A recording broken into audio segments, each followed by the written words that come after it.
Well, we're here to save access. Burlington has a nice little disc, Save Access.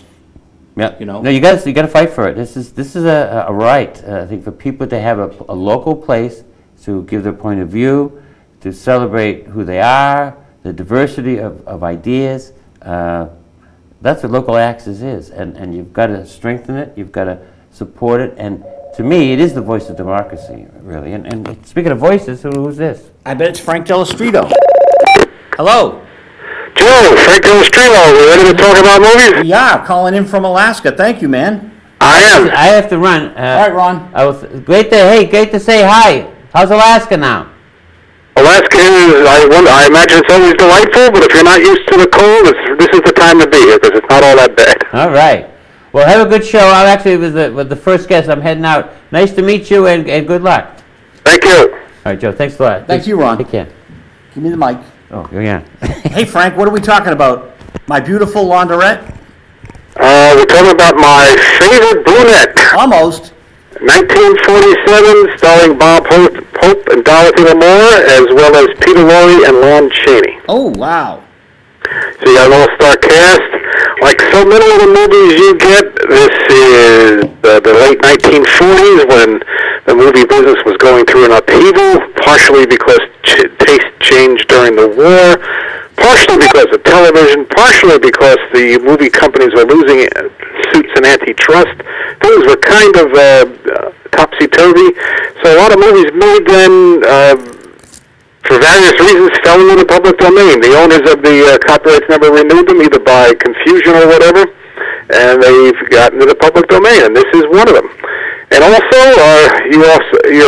your pick of movies has an affection, I should say, for film noir, and this may be the first film noir comedy. I won't swear to that, but it's brazenly follows some of the formulas of some of the other ones, for laughs instead of for atmosphere. But it's got a film noirish quality when it settles down a bit. But it's usually a madcap comedy.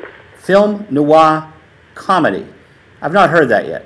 Okay, well, it makes fun of it. It's a comedy based on the film noir style. So it is a film noirish. I should say it's a comedy following film noir. It hasn't got a film noirish feel, but it's a comedy parodying the film noir style. Interesting. And let's see, we showed this movie a few months ago. We had a good talk about it then, so let me concentrate on a couple of different elements. This is also an era when some people who were working pretty regularly in Hollywood were starting to have trouble finding work. And there's fewer movies being made. The new generation is coming in, so some of the older, more familiar faces are either stereotyped or just seen as familiar faces. And so Peter Lorre and Lon Chaney were very busy through the early 1940s, and things are going to slow down for them in the late 1940s.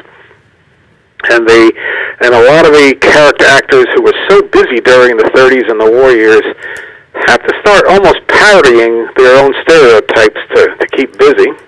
And that's certainly true in this movie. Lon Chaney is doing a blatant imitation of his first great role, which was Lenny in Of Mice and Men. And if you haven't seen him in Of Mice and Men, 1939 movie, be prepared to shed some tears, because that is a heart-wrenching performance. And it's a brilliant performance, and it deserved an Academy Award nomination, but it didn't get one, I think mainly because mentally challenged characters just didn't get nominations like that. There weren't that many. It frightened the status quo, I would think. Well, Jay rips your heart out. I mean, this movie rips your heart out, and he's at the very center of it. And Peter Lorre was, of course, he seemed to be in every other Warner Brothers movie through the 40s, and things are starting to slow down for him. And he's starting to parody himself, and unfortunately, he'd spend a lot of the last decade of his life, which isn't quite 1947. He died in 1964, I believe.